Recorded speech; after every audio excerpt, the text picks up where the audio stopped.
सलाम, नमस्ते, सत श्री अकाल। मैं हूं रजा और आप देख रहे हैं रजाग्राफी। दोस्तों, खबर इजराइल से है और खबर इजराइल के लिए बहुत बुरी है और अनभक्तों के मुंह पर एक बड़ा तसला भर के गोबर है। जी हां, अनभक्तों के बाप के लिए बुरी खबर है। तो भैया ये तो भैया मतलब बहुत ही बड़ी खबर होगी, लेकिन बहुत ही कम समय लूंगा, बहुत ही कम वक्त लेके आपको बहुत ही बड़ी खबर विद प्रूफ देके जाऊंगा।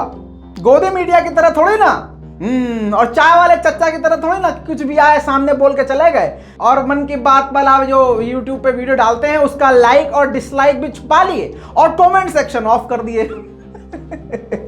ऐसा नहीं, देखो हम जो हैं शेर की औलाद हैं। किसकी?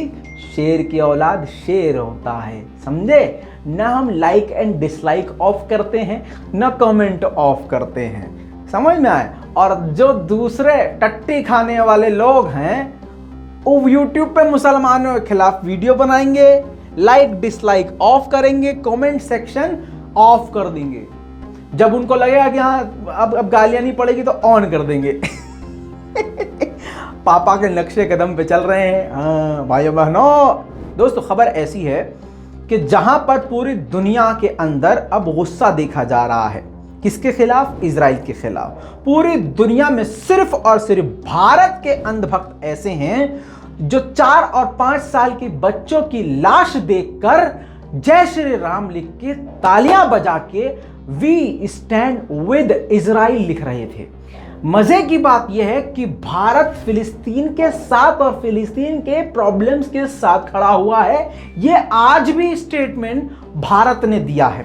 इसके बावजूद भारत के अंधभक्त यानी असली भारत के गद्दार, भारत में कत्लेआम करने वाले आतंकी लोग इजराइल के साथ खड़े हुए हैं। ऐसे बहुत सारे यूट्यूबर जिनकी औकात कुछ नहीं है, आप लोगों ने मुसलमान समझ के और मुसलमान मान के उसको सर पे बिठाया। उसने सोचा कि अब मुसलमान तो खुश हैं, अब आओ दूसरी पार्टी को जो बड़ी तादाद में है उनको खुश करें, और आपको ही वो टारगेट करने लगा। मजे की बात यह है कि अब सफाई देने के लिए आपके सामने आके वो जो श्लोक भी पढ़ रहा है। मजे की बात यह है कि श्लोक तो बहुत बढ़िया पढ़ रहा है, लेकिन जहां अलहम्द पढ़ रहा है उसमें जेर जबर मात्राएं सारी आड़ी टेढ़ी है। लग रहा है ससुर के नाती ने हिंदी में लिखकर रट्टा मारा है। दोस्तों, आज भी क्लियर नहीं हो पा रहा है कि इनका नाम क्या है, इनका धर्म जात क्या है, लेकिन उनकी जबान से लगता है कि आरएसएस के हैं और पूरी दुनिया में जलील होने के बाद इतनी औकात पे आए हैं अपनी कि अब सफाई दे रहे हैं। दोस्तों, अब चलिए करते हैं मेन बात। ऐसे लोगों के मुंह पर भी जोरदार तमाचा है। क्या? यहूदी ही इजराइल के खिलाफ खड़े हो गए हैं। क्योंकि भैया यहूदी हो या कुछ भी हो, देखिए यहूदी भी कई तरह के होते हैं, तो वो भी इंसान। जैसे हर धर्म हर जात में अच्छे और बुरे इंसान होते हैं। मैं यहां पर ये नहीं कहूंगा मुसलमान बहुत, मुसलमानों में भी बहुत ही खतरनाक दिमाग के और बहुत ही छोटी जहनियत के लोग होते हैं, लड़ाकू टाइप के भी लोग होते हैं, और कुछ लोग भैया हमारे जैसे भी होते हैं जो हमेशा हर कम्युनिटी के बारे में सोचते हैं, हर धर्म की इज्जत करते हैं, प्यार मोहब्बत से रहने की कोशिश करते हैं और नफरत से नफरत करते हैं। ऐसे ही हिंदू कम्युनिटी में भी होते हैं, एक कट्टरवादी हैं, देख लीजिए, बस उनको तलवार चलाना है और मुसलमानों का गला काटना है और मुसलमानों का सीना चाक करके उनके कलेजा चबाना है और फिर उनका कलेजा चबाने के बाद बोलना है जय श्री राम, आ गया हिंदू राष्ट्र। ये करना है, जो कि अभी लक्षद्वीप में आप लाइव देख सकते हैं। ये गुंडा राज उनका वहां पर, आरएसएस वालों का पूरा गुंडागर्दी वहां पर चालू हो चुका है। दोस्तों, अब आप देखिए हमारी वीडियो में ना पूरे भारत की बात होती है, पूरी दुनिया की बात होती है। इसीलिए कहता हूं खबर एक बात अनेक। देखा करिए पूरा वीडियो और अपने बच्चों को भी दिखाया करिए, नॉलेज मिलेगा कि पूरी दुनिया में हो क्या रहा है भाई। ठीक है, सुनिए दोस्तों, ये सारे के सारे किसके साथ खड़े हुए? इजराइल के साथ खड़े हुए। दोस्तों, अब इजराइल के जो लोग हैं यहूदी, वो भी तो इंसान है ना भाई। अब उसमें भी ज़्यादातर कट्टरवादी हैं, ज़्यादातर, लेकिन 20% 10% ऐसे लोग मौजूद हैं। एक तो जैविश जो उनके धार्मिक गुरु होते हैं, धर्मगुरु होते हैं, वो भी उनकी तस्वीर आप देख ही चुके हैं। वो जब बमबारी हो रही थी वो तभी सड़क पर उतर आए थे कि भाई ये जुल्म है, ये जातिवादी सफाया है, पूरी जात को ख़त्म करने में लगे, नस्ल को ख़त्म करने में लगे हुए हो तुम, और सिर्फ इसलिए ताकि तुम्हें फ़िलिस्तीन, पूरा फ़िलिस्तीन तुम्हें मिल जाए। दोस्तों, अब जहां पर सारी दुनिया अब शांत बैठ गई है, वहां पर लगातार जैविश लोग सड़क पर उतरकर न्यूयॉर्क में इजराइल की पॉलिसी के खिलाफ प्रदर्शन कर रहे हैं। जी हां दोस्तों, अब आपको मैं प्रूफ लगा देता हूं।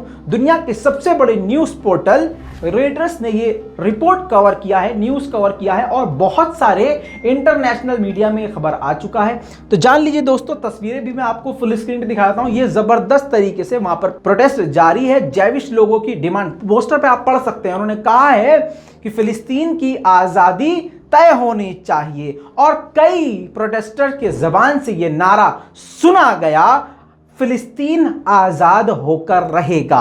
दोस्तों, डोनाल्ड ट्रंप ने, मेन बात बताऊं, इन्होंने यह भी बात कही जो खुद हमास कह रहा था। डोनाल्ड ट्रंप के काल में नेतन्याहू ने चाल चलकर, क्योंकि नेतन्याहू के बहुत बेहतरीन दोस्त है डोनाल्ड ट्रंप, तो चाल चलकर, ताकत का इस्तेमाल करके, जो इजराइल की राजधानी तेल अवीव था, तो तेल अवीव को उन्होंने राजधानी खत्म करके जेरूसलम बना दिया। यानी यरूशलेम कोई जगह नहीं थी, वो जो बैतुल मुकद्दस का एरिया है, मुसलमानों का पवित्र स्थल, उसको अपनी राजधानी बनवा दिया और उसका नाम रख दिया जेरूशलेम। समझ रहे हैं? ये पूरा गेम किया, अपने आप नाम रख दिया उसका, गूगल में नाम बदलवा दिया, अपडेट करवा दिया, और मुसलमानों के इलाके को और फिलिस्तीन को, पूरे फिलिस्तीन को जेरूशलेम बता दिया और राजधानी घोषित कर दिया। समझ रहे हो आप? इसी बात की लड़ाई थी। हमास ने भी ये बात कही थी, ये तुम्हारी रेड लाइन है, फिलिस्तीन, बैतुल मुकद्दस, ये रेड लाइन है। तुम इसके अंदर घुस गए, मस्जिद के अंदर घुस गए, तुम हरम में घुस गए, तुम गोलीबारी कर रहे हो, बच्चों को। दोस्तों, यही बात यहूदी जो कहां रहते हैं, अमेरिका में, वो चीख चीख कर आज बोल रहे हैं। दोस्तों, हक कितना भी छोटा हो, आखिर में वही बुलंदी पर जाता है। दोस्तों, अब वो वक्त आ रहा है कि खुद इजराइल को सपोर्ट करने वाले लोग ही इजराइल के खिलाफ हैं। दोस्तों, यहूदियों से बढ़कर तो कोई इजरायली नहीं हो सकता, वो भी अब इनके खिलाफ सड़क पर उतर रहे हैं। जल्द लौटूंगा इजराइल से जुड़ी हुई और भी बड़ी जानकारियों के साथ, हमारे पास आ रही है जानकारी, जल्द लौटूंगा। जुड़े रहिएगा, इस रिपोर्ट को भैया शेयर जरूर कीजिएगा। मैं हूं रजा, आप देख रहे थे रजाग्राफी। जय हिंद।